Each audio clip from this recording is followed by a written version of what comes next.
ये कार्यक्रम सत्य घटनाओं से प्रेरित है। जिनके साथ ये घटनाएं घटी उसकी वास्तविकता उन्हीं तक सीमित है।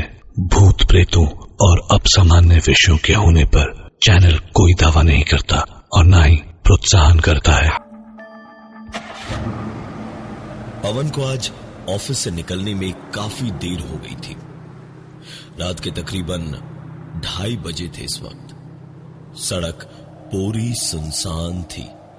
रह रह के कहीं कहीं किसी सड़क के कुत्ते उसकी गाड़ी के पीछे भौंकते और फिर भागते भागते रुक जाते। पवन गाड़ी काफी तेज चला रहा था जब अचानक एक मोड़ पर मुड़ते ही पवन ने एक झटके से गाड़ी रोकी, क्योंकि सामने से तकरीबन 60 साल का एक आदमी बैसाखियों के सहारे चलता हुआ सड़क पार कर रहा था।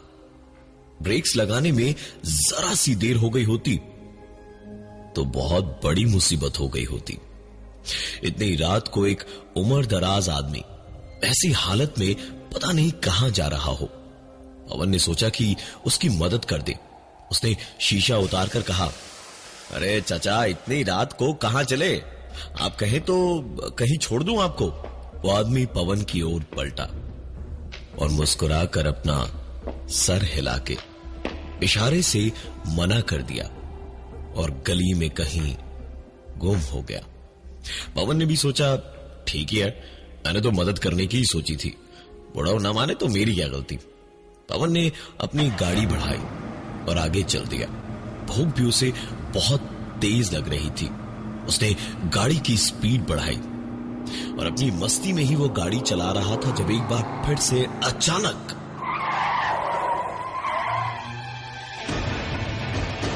वही आदमी फिर से उसकी कार के सामने से बैसाखियों के सहारे धीमे धीमे चलता हुआ सड़क पार कर रहा था। पवन एक पल को तो उसे देखता ही रह गया, लेकिन फिर सोचा कि जरूर गली गली होता हुआ कोई शॉर्टकट रास्ता होगा यहां तक का। उसने एक बार फिर रुकी हुई गाड़ी में बैठे बैठे चाचा से पूछा, अरे चाचा, कितना हॉर्स पावर लगाए हैं पैर में? हाँ, आइए आइए, मैं छोड़ देता हूं आपको जहां भी जाना हो। वह आदमी अब की बार मुस्कुरा कर नहीं, लेकिन थोड़ी सी चिढ़ चेहरे पर लिए हुए पलटा और बोला, नहीं चाहिए मदद, जाओ यहां से, काम करो अपना, चलो। पवन भी थोड़ा सा खिसिया सा गया था इस जवाब पे कि एक तो मैं मदद करना चाहता हूं, ऊपर से बुढ़ा लड़कियों जैसे नखरे दिखा रहा है। भाड़ में जाए, मैं तो चला अपने रास्ते। ये सोचते हुए पवन ने गाड़ी पूरी स्पीड में बढ़ा ली। तकरीबन 2 या 3 किलोमीटर जाने के बाद पवन के हलक से लेकर पेट की आंतों तक सब कुछ सूखता हुआ सा महसूस हुआ। पवन को बैसाखियों के सहारे चलते हुए बूढ़े चाचा उसे सामने दिखाई दिए। पवन ने इस बार गाड़ी का शीशा नहीं उतारा और ना ही लिफ्ट देने की बात करने की सोची, और तभी एकदम से चाचा पलटे और पवन की गाड़ी की ओर अपनी एक टांग और बैसाखियों के सहारे दौड़ने लगे। पवन के दिल की धड़कन बढ़ गई थी, माथे पर पसीना भर गया था और दिमाग में जैसे 440 वोल्ट का करंट दौड़ रहा था। उसने गाड़ी तुरंत रिवर्स की और भगा दी दूसरे रास्ते की ओर, लेकिन कोई फायदा नहीं था। चाचा बैसाखियों और एक टांग से भी किसी घोड़े की तरह दौड़ते हुए गाड़ी के बिल्कुल करीब थे और पवन से चिल्लाकर बोल रहे थे, अरे आओ आओ ना, आओ आओ, बिठाओ हमें गाड़ी में, छोड़ दो वहां आगे तक, आओ आओ आओ, पुण्य कमा लो थोड़ा बुढ़े आदमी की मदद करके, आओ। इतना कहना भर था उसका कि पवन अपनी नींद से जागा। दरअसल पवन अभी एक सपना देख रहा था। पवन के ऐसे नींद से जागने की आवाज से रोहित भी जाग चुका था। रोहित उसका रूममेट था। उठकर उसने तुरंत बोला, अरे क्या हुआ पवन, तू ठीक तो है? पवन ने माथे का पसीना पोंछा। उसके जैसे जान में जान आई थी। उसने सर हिलाकर इशारे से ही रोहित को बोला कि सब कुछ ठीक है। लेकिन रोहित उठकर उसके पास में बैठा और उसने दोबारा कहा, क्या हुआ भाई, बुरा सपना देखा क्या कोई? पवन ने हाँ कहा तो रोहित ने उससे कहा कि ऐसे रात रात भर काम करने की वजह से उसका दिमाग खराब हो गया है। रोहित ने पवन से कहा कि इतनी रात में अच्छे मौसम में ड्राइव पे जाएंगे तो मूड बेहतर हो जाएगा। पवन को भी नींद तो अब आने से रही। वो भी तुरंत मान गया। दोनों ने कपड़े बिना बदले ही गाड़ी की चाबी उठाई और ड्राइव पर निकल पड़े।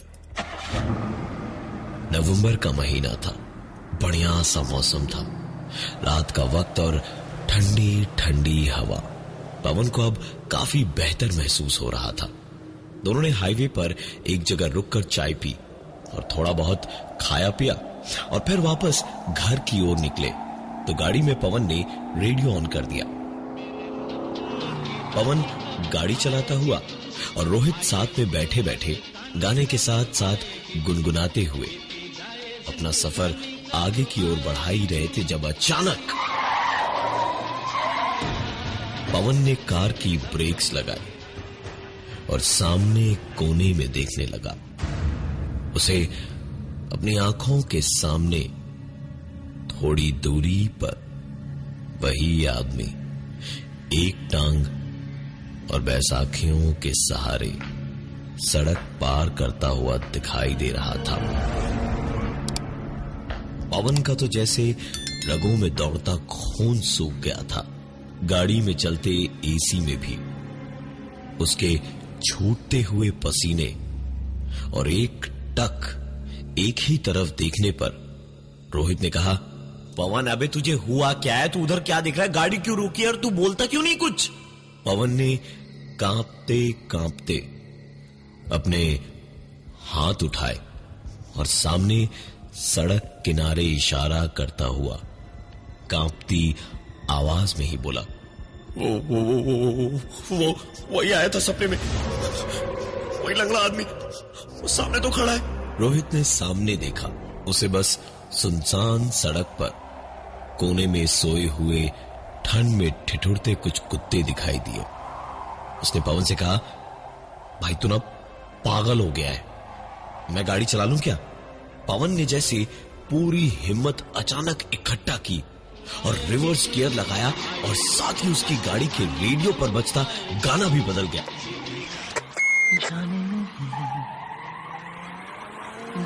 पवन ने रिवर्स में ही गाड़ी दौड़ाई और उसे रियर व्यू मिरर में दिख रहा था कि कैसे वो आदमी इस बार सचमुच उसके सपने की ही तरह बैसाखियों और एक टांग पर दौड़ता हुआ गाड़ी के सामने आ रहा था और चिल्ला रहा था, अरे आओ आओ आओ, रोको रोको गाड़ी, बिठा के छोड़ोगे नहीं हमको?